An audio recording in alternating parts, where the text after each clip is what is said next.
Iva Toguri Dekino, more widely known as Tokyo Rose, gained notoriety by broadcasting to Allied troops in the Pacific on behalf of the Japanese war effort.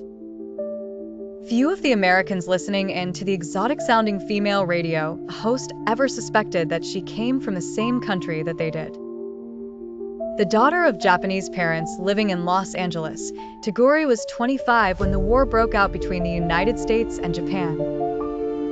Despite her American citizenship, she was living in Japan to tend to a sick family member when hostilities commenced. The attack on Pearl Harbor, along with the public outrage and suspicion of Japanese people that followed, put paid to Iva's chances of returning to the country of her birth. She was stuck where she was, an American citizen stranded in a foreign country that was at war with her own. The Japanese regime was not known for its compassionate treatment of aliens, and she found herself with few options for supporting herself. She finally took a job in radio, which is how she came to broadcast Japanese propaganda.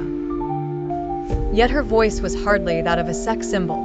The woman who was given the nickname Tokyo Rose was closer to being a figure of fun, someone to be mocked, than a sultry siren of the airwaves. How many Tokyo Roses were there?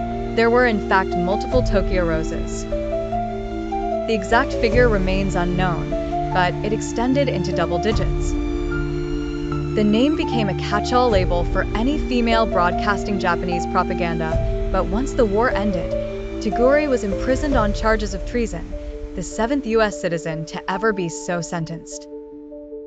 Returned to the United States to face trial, she was found guilty, fined $10,000, and sentenced to 10 years in prison, losing her U.S. citizenship as part of the conviction. 4 years of her sentence were commuted, but the war was still fresh in the minds of the American public in the mid-1950s, and the stigma of being Tokyo Rose dogged Iva Toguri Dekino's every step. It was not until 1977 brought a pardon from President Gerald Ford that Toguri, one of the most disliked, if not outright hated, women of her time was able to somewhat restore a sense of normality to her life. Many felt that she had gotten a raw deal. Her defenders pointed to the fact that when the Japanese authorities coerced her toward renouncing her U.S. citizenship and swearing allegiance to Japan, she refused to do so, making her life more difficult as a consequence. Iva Toguri Dekino died aged 90 on September 26, 2006, in Chicago, who was Germany's equivalent of Tokyo Rose.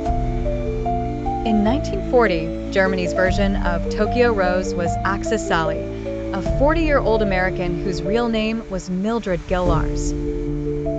As the female voice of the Nazi regime, Gil-Lars interspersed foot-tapping dance records with exhortations against the Jewish people and the evils and inadequacies of British imperialism, intended to drive a wedge between the American public and their soon-to-be allies across the Atlantic. A failed actress, she had emigrated to Germany in 1934 and found work in the field of public radio, which was little more than the media arm of the Nazi regime. Mildred Gil-Lars was valued by the German senior leadership because of her authentic American accent, something that most on-air propagandists lacked. After the United States and Germany declared war against each other, her radio broadcasts were wildly popular with American servicemen, the vast majority of whom listened for the pure entertainment value and shrugged off the corrosive ideological elements. Found guilty of treason after the war, Gil-Lars received a similar sentence to that of her counterpart, Iva Toguri Dekino.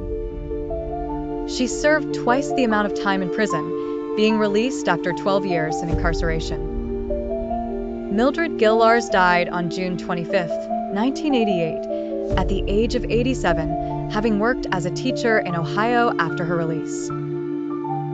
She was never pardoned. Italy had its own version of Axis Sally in Rita Zucca.